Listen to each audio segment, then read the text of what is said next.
Hey guys, welcome back to the Strength Enhanced Fitness channel. My name is Nehemiah Baldwin. I am a certified gymnastics instructor, and today I'm going to be teaching you a little bit about muscles. So I'm going to be giving you some of the major muscle groups that you need to know in case you are just starting to work out, or you've been working out for a while but you don't have a lot of knowledge, or maybe you're a kid in the gym and you're tired of hearing a coach tell you to squeeze your quads and you don't know what your quads are. This video is for you. So what I'm going to do is I'm going to quickly go through a lot of the major muscle groups, not all of them. There are 600 total muscles in the body, or around there. So I'm going to be just hitting kind of the major ones. But this will be super helpful for you to know so that you can work out well in the gym next time. First, we're going to start top down. All right, our first muscle is your deltoid, your shoulder. Okay, the shoulder is responsible for raising the arm.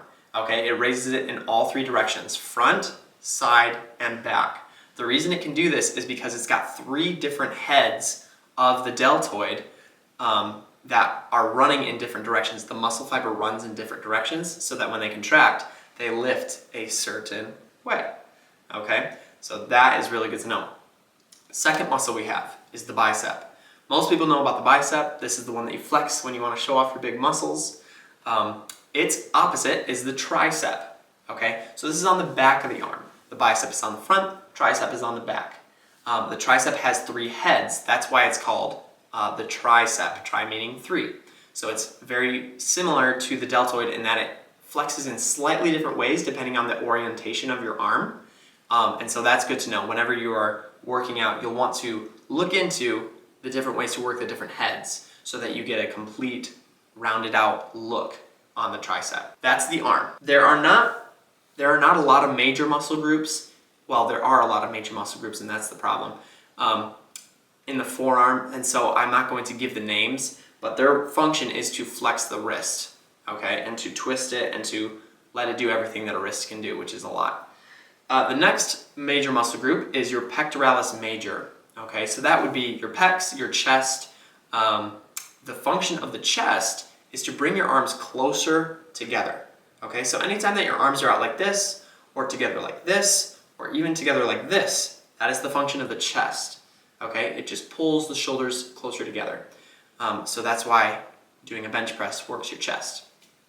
Then the next muscle we have is your rectus abdominis. This is the one that people know as the abs, of course, and that's your six pack.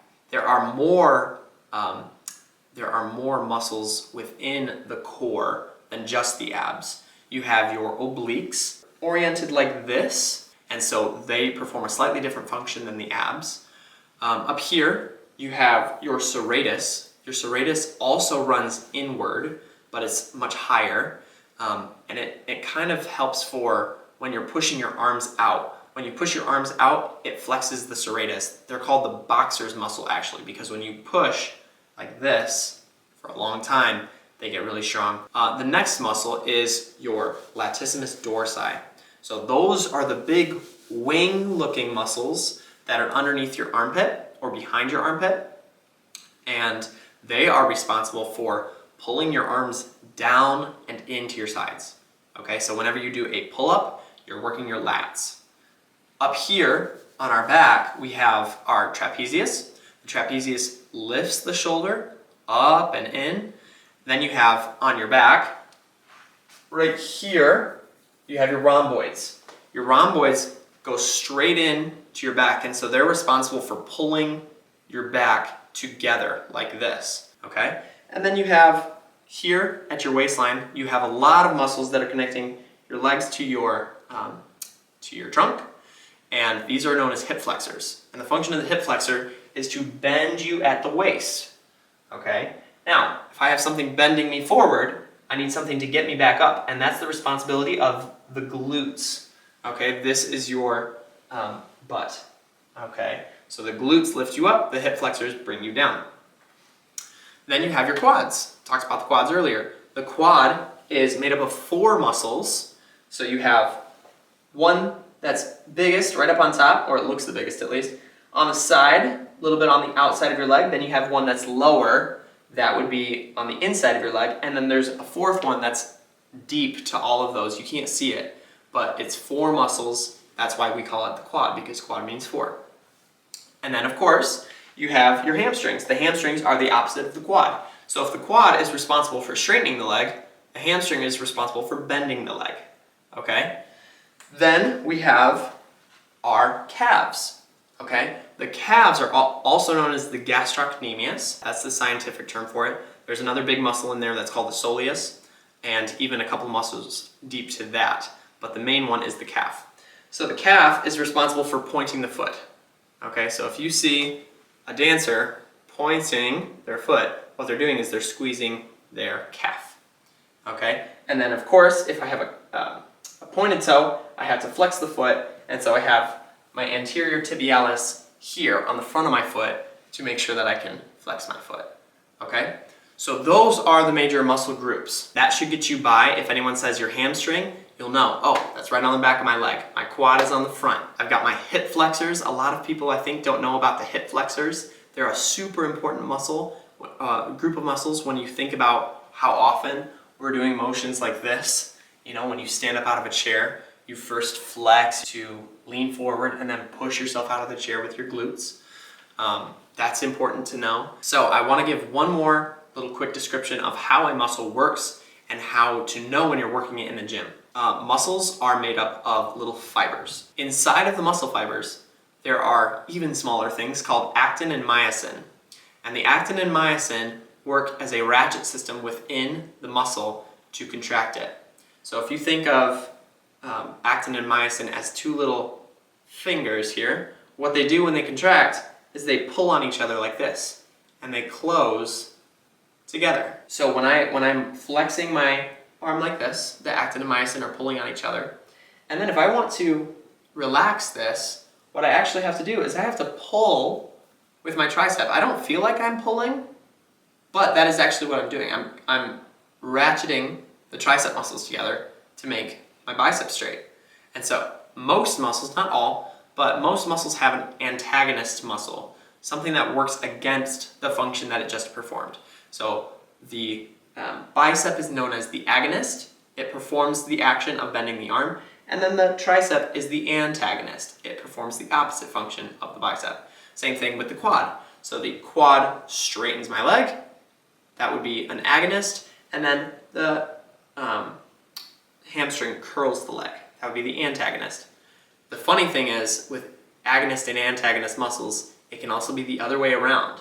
So if I first am flexing my knee, let's say I'm sitting on a swing and I flex my knee, this is known as the agonist muscle, and then the quad is the antagonist muscle.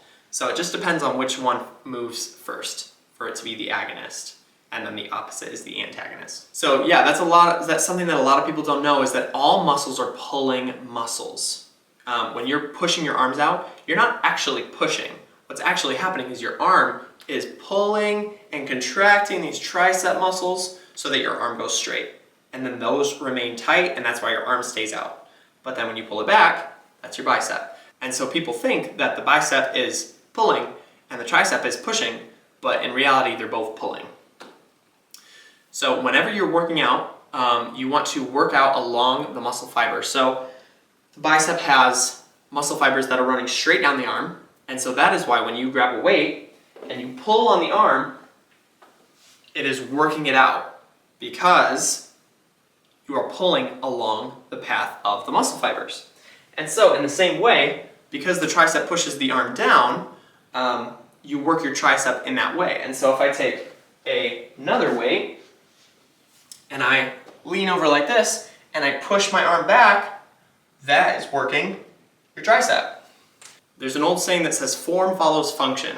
So if the quad is made to straighten your leg, to work the quad, you have to first bend the leg. That's why a squat works your quads. It also works your glutes because you're going from a flexed position in your hips to an open position in your hips. And so that you can know is a quad and a glute exercise because of how it works. And so if you think about the chest, how do you work the chest? Well, if its function is to get the arms close, first you have to get the arms wide. And so you grab onto a bar that's really heavy and you push against a load to bring your arms together. And that's how you work the chest. Same thing with the back. How do you work your back? Well, if its function is to pull your arms back this way, first you have to pull your arms this way. And so, I grab onto a weight, I bend over here, my arm is in a long stretch, going down away from the center line of my back, and then I pull up and in, and you'll see that I'm actually doing this. I'm working on pulling my shoulder blades together, so you can know that you're working your back. So I hope that this has been helpful for you guys. If you appreciate this video, like, comment, share, subscribe. I'm happy that you guys gave me some time today, and I hope that you'll tune in next time to the Strength Enhanced Fitness channel. We'll see you next time.